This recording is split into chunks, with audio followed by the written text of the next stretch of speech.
Hi guys, how you doing? Just seeing, make sure things are running okay. Yeah, second. Yeah, okay.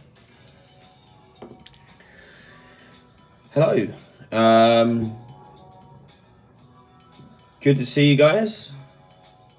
We're at day 2 of the GDC conference in San Francisco. So if you don't know, if you missed yesterday, what we're doing is every day I'm going to give you a video update on what I've been up to.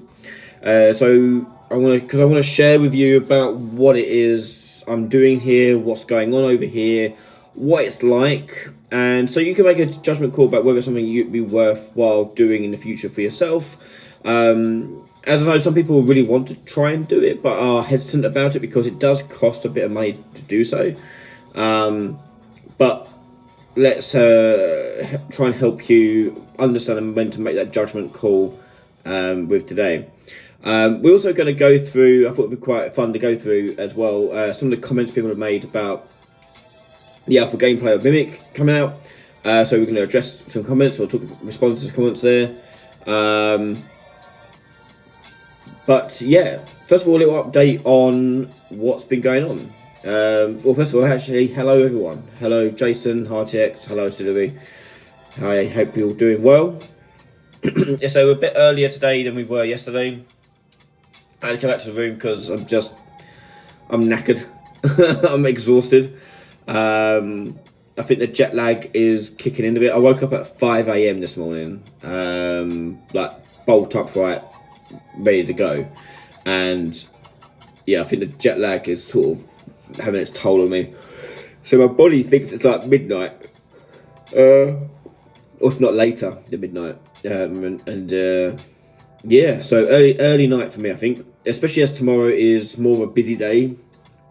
So today was quite chill. So in a way, if you don't know how it works, the GDC, it's a week-long thing, but GDC itself, the expo itself, the expo starts on Wednesday.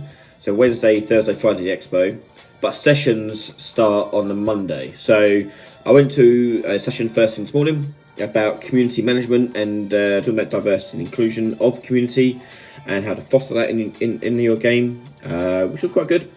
And after that, I've been just meetings, meeting with people. And today's been mostly meetings of meeting with fans of the channel, meeting with people who have learned a lot from the channel and been making games themselves. So it's great to see those people and hang out with them and talk to them about stuff, talk about their games, talk about where they are at and what they're doing at GDC. It's been good. So yeah.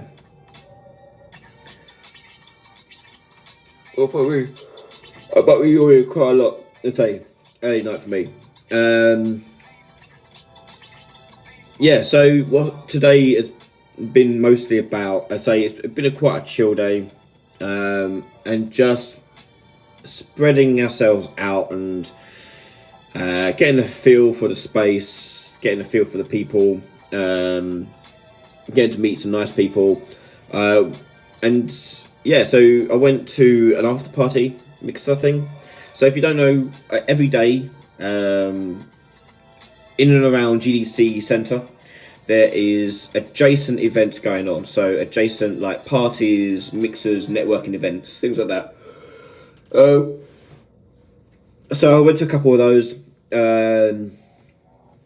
One at 3 p.m, one at 5 p.m, and stayed there for a couple of hours each. And these events happen outside of GDC, so you don't need to have GDC tickets to go to these events. You can just go to them. Some of them are free, if not cheap. So they're worth going to because you meet quite a lot of interesting people. Like for example, tonight I had a lovely conversation with a few people about possible leads to chase up for venture capitalists and potential publishers and partners to inquire about. So I'm going to be making contacts after this call and see if I can make some arrange some meetings with some people either this week or after GDC via Zoom. So this is an open format, so you can ask any question you like, be about game design, Unreal Engine, GDC, whatever you want to do, ask away. Try to answer very quickly. Well, yeah, I'm so tired. um, and yeah, we're doing this every day of the week for as long as I can. And yeah, are you there by yourself? I'm by my lonesome. It's just me representing Mimic, my game, and the channel itself as well. So it's a little bit weird. Do it on your own. I could see it being better to go with people, but I'm a solo dev, so it's kind of hard. Oh my god, I can't help myself. Sorry. So yeah, on my own. So breaking the ice is a bit difficult because obviously I'm there on my own, just sitting around like. So it's just trying to build that confidence to go up and talk to people, and God bless everyone who did come up to me first today. It was lovely meeting you all. If you're watching this back, although I'm pretty certain most of you will probably still be out and about because it's about 9 p.m. here. But yeah.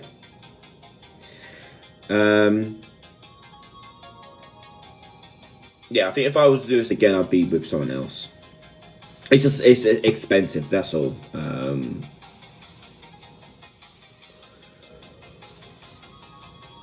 Oh dear. So as I said, I want to go through some of the comments left behind on the Mimic Alpha gameplay, which I just released because people at GDC were asking for footage, and it just became easy just to release the footage. So let's just talk about some of those and go through some of those. Hang on, where we go. Okay. So the game is about to go into closed beta, so we'll be looking for feedback on how to improve the game. It's still in polish mode, it's not finished, it's out. We technically call it alpha. The game's playable, but not complete. Oh, God. So let's go right back to the start and look at some of the questions or comments people might keep up, especially like questions people have. So we've got people saying like, looks great, looking amazing, can't wait to play it. But here we have comeback guy is asking or saying the UI looks good, but for some reason I can't point out what it looks cheap. That's weird because I think the game looks really cool. Yeah, so the UI itself is purposely chosen to be minimalistic for a couple of reasons. One, I'm not an artist, so it makes that job a lot easier. And B, it suits the sort of style and trend of what's current nowadays. Hopefully. Now, the UI isn't finished. As I've been going through it, we've been going through and updating elements of it. So, like, for example, the push E to interact icon, that's different now as it was like 3 months ago. One of the big things I want to change is the bottom right hand corner of the screen.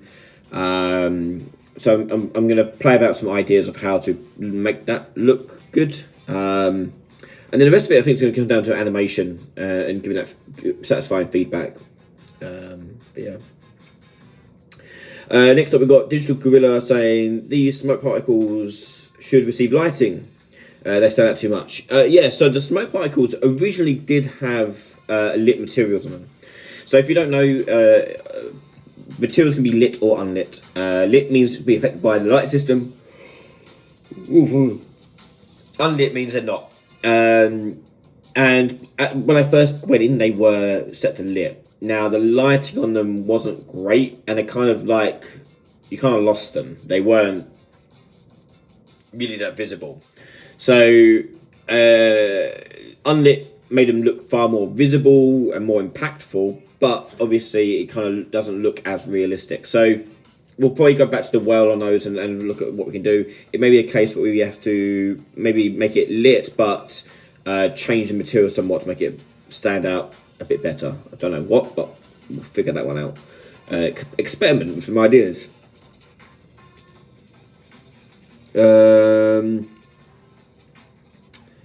People were liking it. Good, good, good. It looks generic. I like it. Okay. Great visuals and audio for an alpha build. Yep, and that's important to note. It is an alpha build. It is still being developed. There's still stuff to finish. Quite a lot of stuff to finish, really. Looking good, but this is from Deflura. Looking good, bud. You should stream devlog while you work on a game. Would help with community feedback. When you can hide a section of coding while you stream, we'll keep an eye out on the upcoming video of your work. Yes, so I actually live stream development of Mick regularly. Every month we do a little live stream, so yeah, make sure you do check it out if you haven't watched any of that stuff. You can watch it all back now and learn some more about the choices that we made. Unreal, this is from Wikied. Unreal has a problem that by default it looks good, but it feels off, like it's uncanny valley. It sounds stupid to say, but you probably have to make it either look worse or better drag it away from the uncanny valley. This brings more attention to visuals and that weird feeling that poor classic Unity looks. Yeah, so this is something that we actually tweaked away from in the first iteration.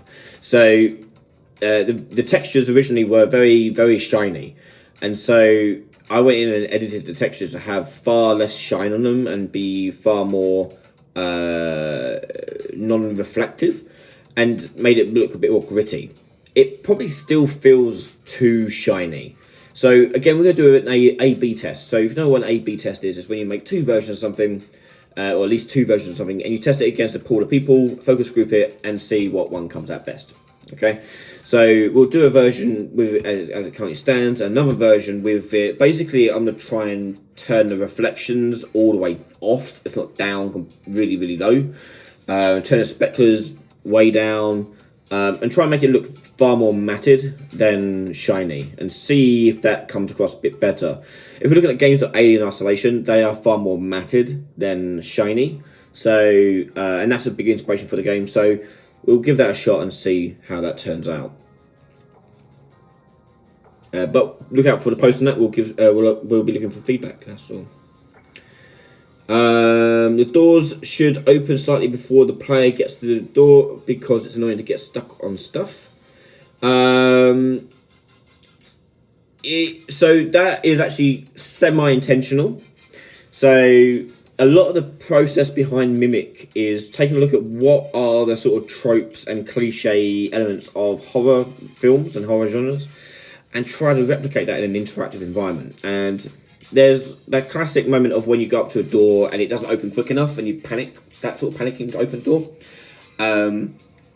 We wanted to try and capture that a little bit. So you could just sprint around the whole entire map and have no problem. So there is a slight timer delay because obviously the doors have got to open and animate, and we're using that to sort of limit the player's movement. And that should hopefully increase a bit of tension on the player, make them more deliberate when they're going through doorways rather than accidental. It shouldn't feel like like the door is pointless. The door is not just a visual block; it should also be a physical block too.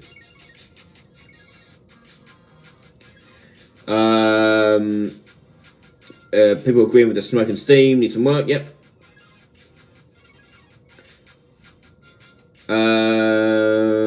Lighting. So the thing that stood out to me was the lighting. As someone who worked professionally on lighting for years in AAA, I think it's the thing you should focus on the most right now. It is the one thing that makes your game look like a cheap indie.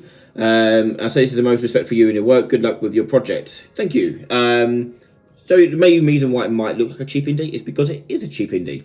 Remember, it is just me working on the title. I don't have a AAA budget or anything like that. But noted about the lighting, it's everything is on the first pass at the moment. We are using baked lighting. We're not using lumen. Lumen's just too expensive, so we're using baked lighting. But it may be because of that. What I'm talking about, the matte finish on all the metals. We may just turn that to be more matte rather than shiny, and it may actually improve the lighting because of it.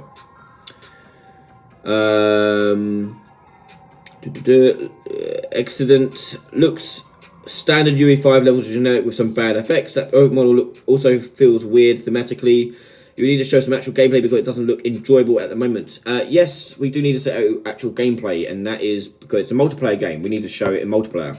So we're doing a closed beta with the Patreon members, top few tiers, and if all goes to plan, hopefully next week after, at which point we'll be able to capture more footage of people working together. Because at the moment it's just me running around, so it's not a clear direction of what the game is. So yeah, we're gonna do that.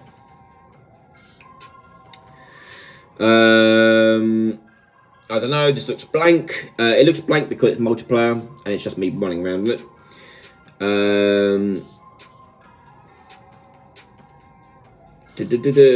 Empty bar. Saw someone commenting on cheap look. It's all about lighting. It looks unrealistic. I assume it's baked lighting, not lumen. I also assume this alpha build is purely here to showcase gameplay. Also, I think there are too many different light sources in every room.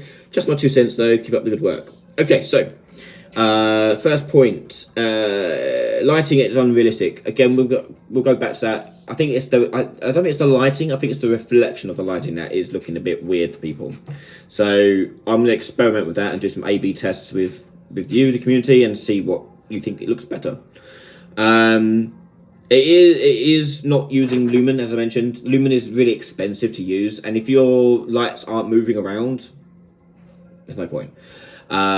So by taking out lumen, it increased the frame rate by 40 frames, I think. So like that, it was a big jump.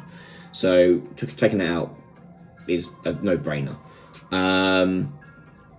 It is an alpha build. It's just there to show off gameplay. That's all it is. Just to get a feel for the game. It's not obviously anything amazing. Too many different light sources in every room. Just my 2 cents though. Keep up the good work. I don't know. We'll look at that and see if that's a thing to worry about. The light sources were approached in a couple of different ways. So it's we are doing diegetic lighting as well as atmospheric lighting inside each room. So each room is designed to feel a little bit different, so they stand out. In a multiplayer game, you want to be able to direct where people are a lot easier, and for people to orientate themselves a lot easier. And lighting is a great way of doing that because you can make every room feel very different by lighting. So that's one big thing that went into the lighting of the game, is making each room feel a bit different. So that may be why it maybe feels like there's too much going on. But it's purely there to help you with your navigation of the map. Great work. Yep. Love the trailer. People in the comments gave good feedback, but I should also realise this is just an alpha build to quickly put the product out there. Yep. I will polish the game. Yep. Exactly right. I will be polishing the game. Yep. That is obviously. Here's an idea to improve level design. The Mimic should be given access to vents in the ceilings, floors, and walls. Also be able to crawl on the ceiling. This will force you to make levels that keep that in mind. While not possessing a character, that Mimic is instantly detected. The security systems could be bots, turrets, lasers, and his attack, which forces players to use stealth and quickly find a body to possess to disable security to get to certain portions of the level as Mimic, otherwise unreachable. All great ideas. The problem with it is that the moment you start adding more complex layers of, well, complexity in a multiplayer game, it becomes too much to bear. So every player is given a role, and each role can't feel too difficult than the other. It can't feel too cumbersome or too much extra advantage, and that's why we didn't do too much crazy movement stuff with the Mimic and giving them more access to things, giving them a bit more freedom. It allowed him a bit too much to learn, but it's something we toyed with. Anyway, something that we go back to the well one. As I say, we're going to closed beta. Whole point of closed beta is to get that feedback and say like what feels right, what doesn't feel right. We can always adjust later on.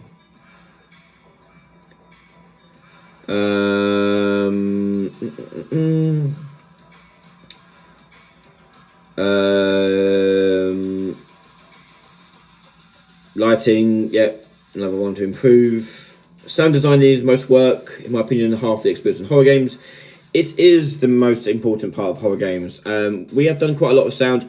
It's not great in a video. It's better with headphones, as all horror games are. So it's hard to get across, but we are doing a lot of stuff with spatialization and 3D sound. So there are bits where like you can feel like the mimic walking, like, or what you assume would be a mimic walking across the ceiling above you and underneath you and things like that. So it's, yeah, we'll wait until we got beta feedback, because people will be playing with headphones then, and we can get better feedback on the sound design there. Looks great. Only preference I have is to lower the size and frequency of the white Niagara spark effects. Other than that, looks awesome. Great, yeah. So the spark effects, we want to make adjustable. I know they're quite placeholder. They're just generic ones I've just made. One reason is to give us more flexibility and make them stand out a bit more, but also to make them tie in with our accessibility options. So there will be some epilepsy friendly modes where you can turn on and you can adjust the frequency and the flash of VFX, and also turn them off completely. So you've got a bit more freedom about how you want to play the game. So yeah. So thank you everyone for your comments on the video. If you have any more feedback, please let us know. But if you want to be part of the beta test that's happening next week / next week after, head over to Patreon. It'll be opening up first of all to the top few tiers of Patreon members, with some very private closed betas that are very managed and focus grouped, and then we'll be opening up more and more to other Patreon members soon after, hopefully.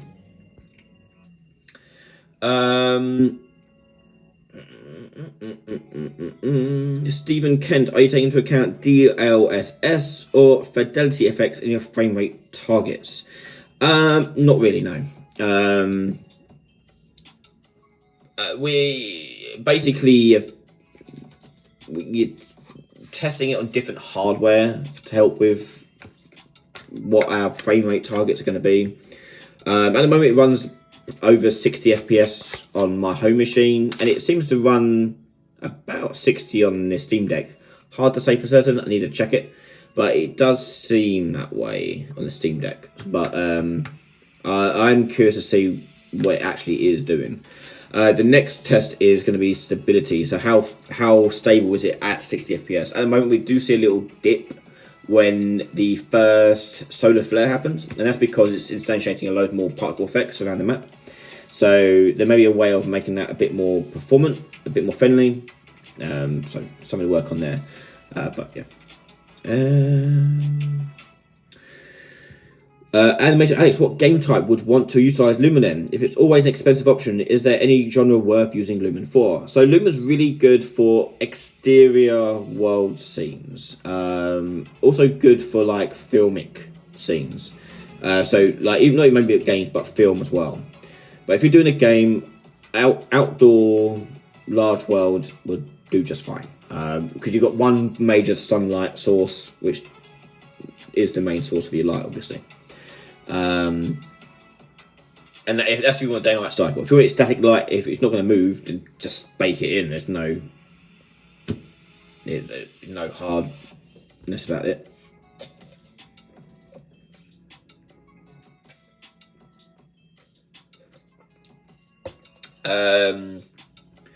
DevCorps Interactive. Any advice on how to write a decent GDD?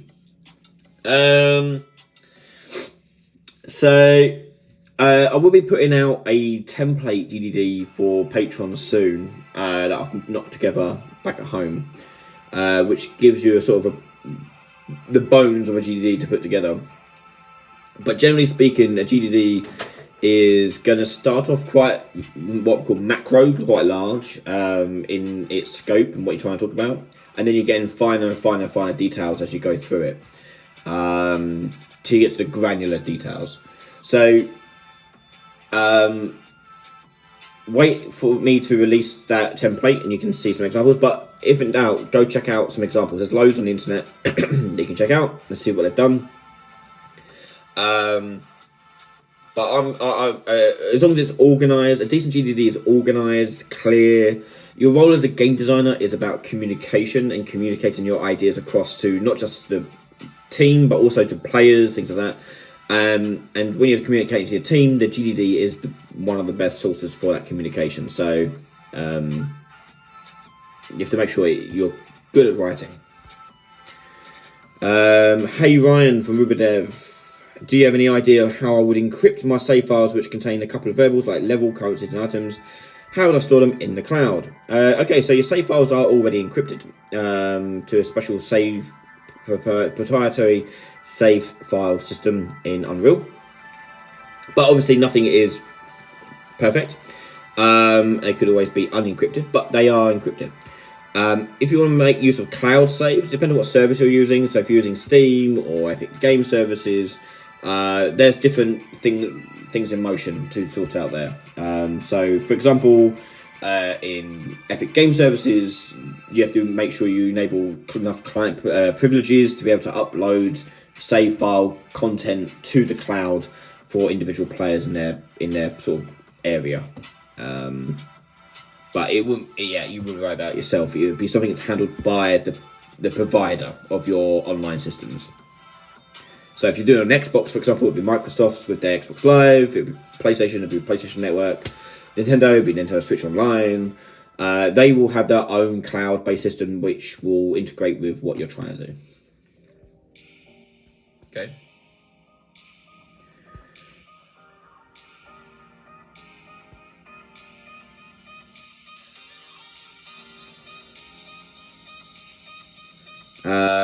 Cool.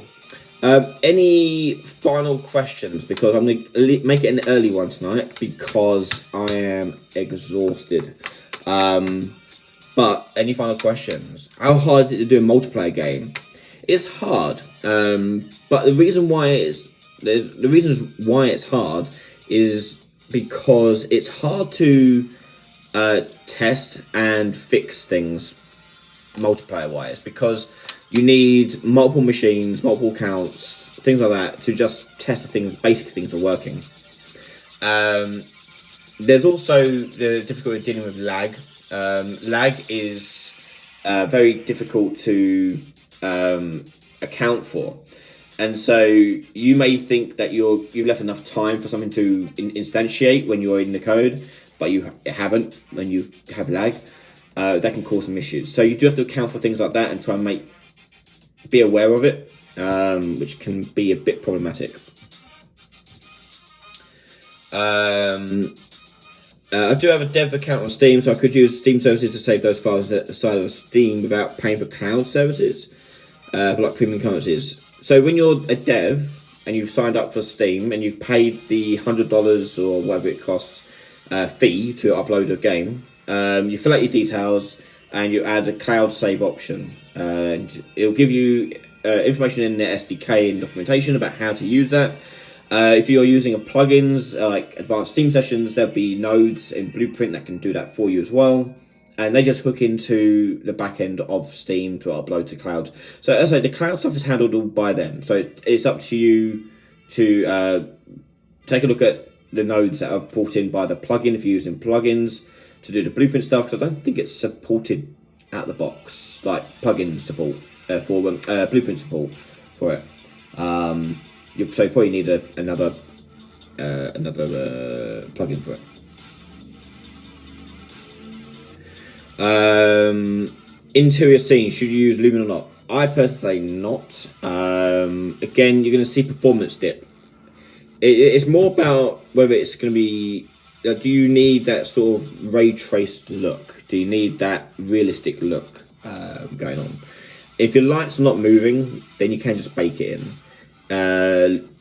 Interior lighting with Lumen it will come out typically expensive and will kill your frame rate, because typically when you're in interior scenes you're going to have a lot more lights in there. Yeah, so when you're outside, the sun acts as one big light bulb, whereas inside right now I've got 1, 2, 3, 4. I've got 5 lights on just in this room. It's still not that bright, and those 5 light sources would have a big cost in Lumen. So it's stuff like this which makes it a bit tricky. So it definitely is the killer of performance if you're looking at optimizing your game. But interior scenes, I personally would just do backlighting. Okay. No problem. Well, as I say, we're going to call it there an early night tonight because, again, I'm shattered. We're back again tomorrow. Tomorrow is a much more interesting day. We've got lots more of meetings going on.